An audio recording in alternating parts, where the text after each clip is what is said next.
Bonjour à tous, je suis Guy Chanel, votre formateur en BTS MCO et NDRC, notamment sur la matière gestion opérationnelle. Aujourd'hui, nous allons comprendre comment nous pouvons prévoir les ventes. Le plan de la séance que je vous propose, c'est d'abord pourquoi prévoir les ventes, le choix des méthodes que nous allons utiliser, notamment les méthodes de Meyer, les méthodes des moindres carrés, les méthodes de corrélation ou les méthodes des points extrêmes. Nous verrons ensuite les synthèses et les attendus du jury. Pourquoi tout d'abord prévoir les ventes? Eh bien, ça me paraît évident. Prévoir, c'est aussi anticiper le développement de l'entreprise.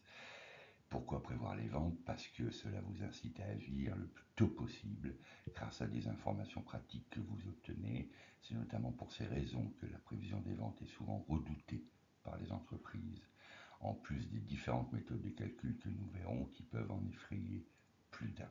Il peut être difficile en effet de prévoir les ventes en raison de l'augmentation des progrès techniques, l'évolution des comportements d'achat des clients, l'évolution de la concurrence qui des fois apparaît, et ou bien la pandémie du Covid-19 que personne n'avait pu prévoir.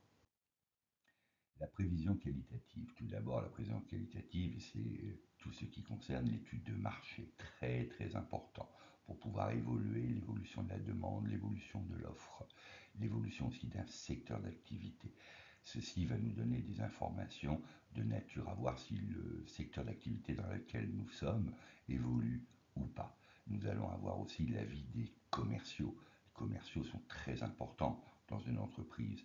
Ils vont vous donner et nous donner des informations sur l'évolution de leurs clients, leur capacité à acheter, leur volonté et bien aussi le niveau du pouvoir d'achat des clients. Le sondage des intentions des clients, réaliser une enquête de satisfaction des clients peut permettre et va permettre à l'entreprise de mesurer est-ce que les clients acquis vont repasser une commande ou pas, avec la mesure du NPS que nous avions vu dans la vidéo que j'ai pu produire, réaliser une enquête de satisfaction des clients. La méthode des données historiques. La méthode des données historiques, elle consiste à utiliser évidemment les données des ventes passées pour prédire les performances futures de l'entreprise. Les données historiques ne prennent malheureusement pas en compte les changements que peuvent subir l'entreprise ou votre secteur d'activité. Donc il est utile de combiner ces techniques avec d'autres. La méthode des prévisions du secteur, c'est un indicateur important. Est-ce que le secteur dans lequel je suis évolue ou pas? Quel est son niveau d'évolution par rapport à moi, mon niveau d'évolution? Vous voyez ça dans la vidéo que j'ai produite sur l'étude de marché, notamment sur la mesure des parts de marché. Est-ce que ma part de marché évolue plus vite que celle du secteur ou pas? L'analyse à variables multiples, c'est la probabilité de conversion. Probabilité de conversion, c'est avec vos commerciaux, et quelle est la probabilité que mon client va repasser une commande et quelle est la probabilité que je refasse le chiffre d'affaires de l'année dernière ou que mon client repasse le même niveau de commande que l'année passée. Par exemple, nous avons deux commerciaux qui travaillent sur la gestion d'un même compte client. Le premier rencontre les acheteurs et l'autre vient se présenter une première offre au comité d'achat. Il faut d'abord multiplier le taux de conversion du premier commercial par la valeur potentielle de la vente. Cela peut être une probabilité de conversion de 40%, donc cette vente sera évaluée à 9 600 euros.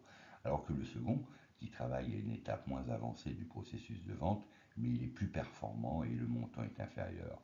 Ce dernier possède une probabilité de conversion de 40%, soit une valeur projetée de 6800. Donc la probabilité du chiffre d'affaires va être de 9600 plus 6800.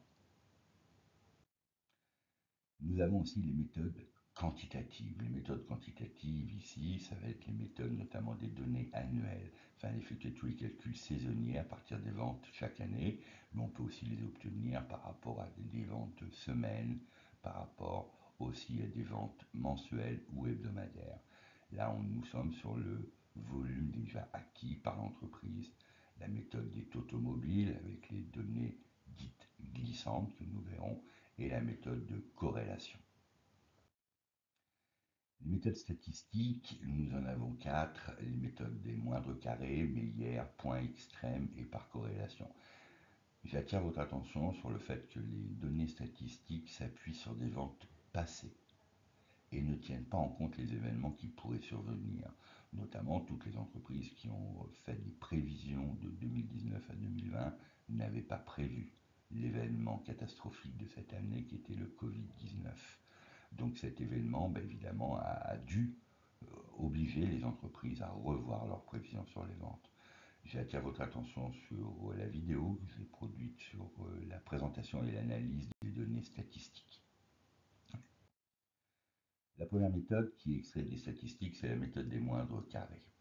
Donc la méthode des moindres carrés, donc nous avons les ventes sur les années avec des éléments aléatoires où nous avons la prévision. On prolonge donc la droite au plus près de tous les points, ce qu'on appelle la régression linéaire. Cette méthode s'applique à des séries irrégulières et à un nuage de points. Pour son calcul, nous avons donc un tableau. Première colonne, les années. X sont les années numérotées de 1 à X. Ensuite, après, nous avons le chiffre d'affaires annuel. Nous avons après la formule X égale X moins X bar, qui est la moyenne. Ensuite, Y moins Y moins Y bar. Ensuite, X au carré. Et nous avons Y fois X. Donc, nous avons ces données des moindres carrés qui, quand on les détaille, on a A qui est égal sur la somme de xy divisé par la somme de x au carré qui nous donne évidemment 235 divisé par 5, donc 47. Et B qui est x bar moins a y, y bar moins a x bar égale 556 moins 47 multiplié par les 2,5 que nous avions dans le tableau précédent qui nous donne 438,5. La tendance passée suit donc la droite d'équation, y égale ax plus b égale 47x plus 438,5.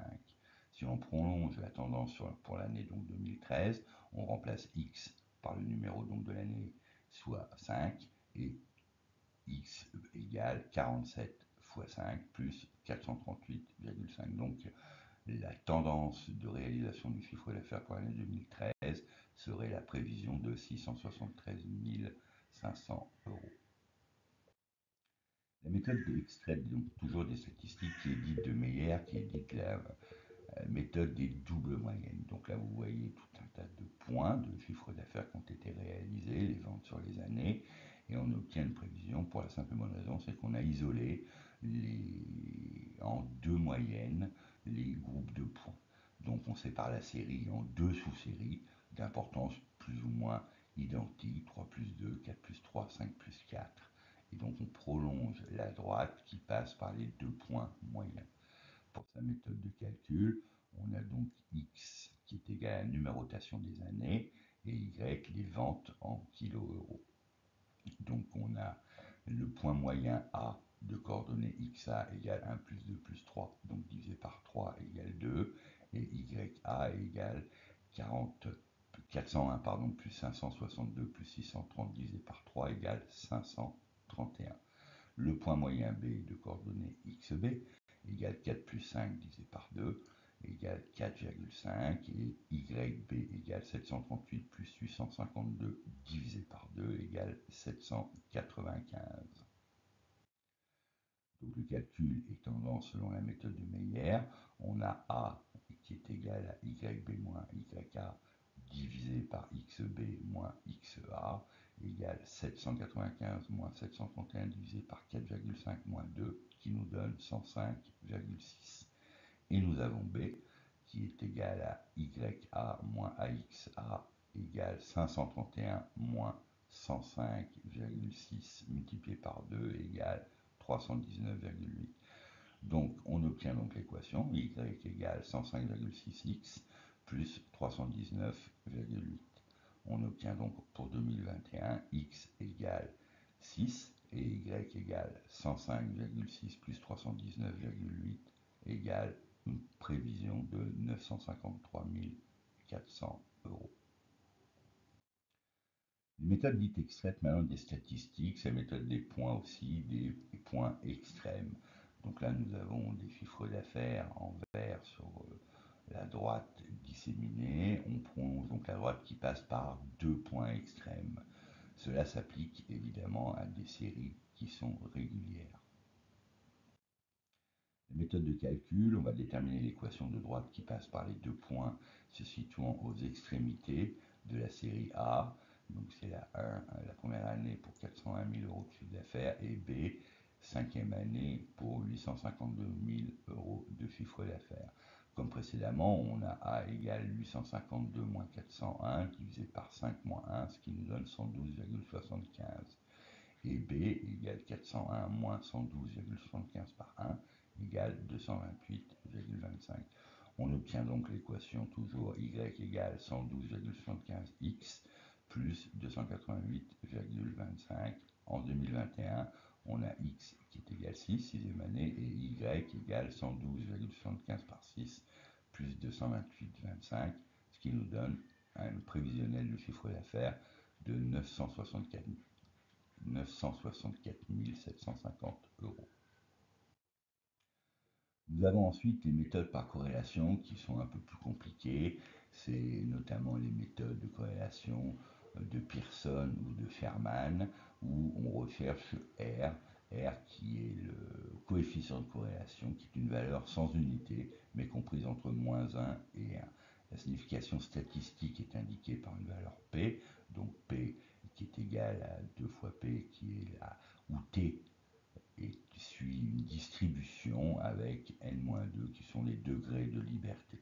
Cette technique est assez compliquée à utiliser, pas souvent utilisée dans les entreprises, mais bon, elle permet de contre-vérifier des tendances que nous avons obtenues par le marché, le secteur d'activité, l'évolution de la demande, l'interrogation de nos commerciaux, et en complément du calcul des moindres carrés que vous avez en détail dans cette vidéo, et encore aussi en détail dans la vidéo sur les statistiques que j'avais produit et qui permet de contre-vérifier.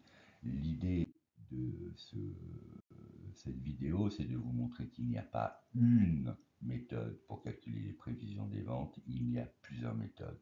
Vous avez la méthode qui est la méthode interrogative au niveau du secteur d'activité des commerciaux, comme je viens de le dire, et la méthode de vérification par les formules mathématiques que vous voyez à l'écran.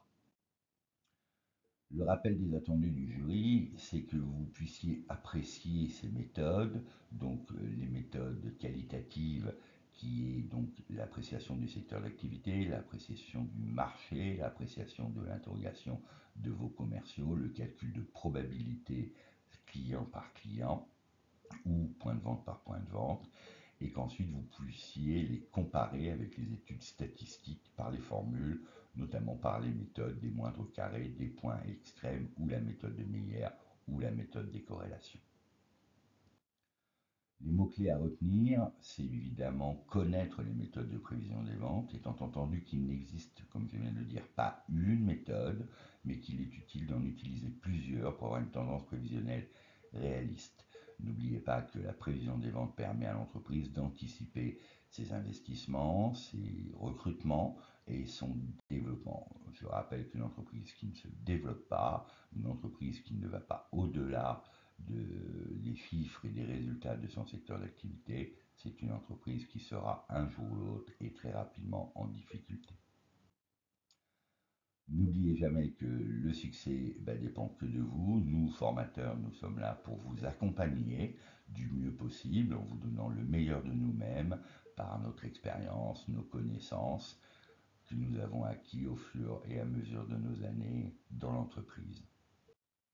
Vous retrouverez mes vidéos sur toutes les matières de BTS MCO et NDRC, que ce soit en gestion opérationnelle, en management des équipes commerciales, en technique de vente. Les vidéos à venir, elles sont régulières, 3 à 4 par semaine. N'oubliez pas, si vous aimez, de liker, de commenter, tout simplement si vous avez besoin de compléments d'information, et puis surtout de vous abonner pour être prioritaire lors de leur diffusion. Je vous dis à très bientôt et merci pour vos visites régulières.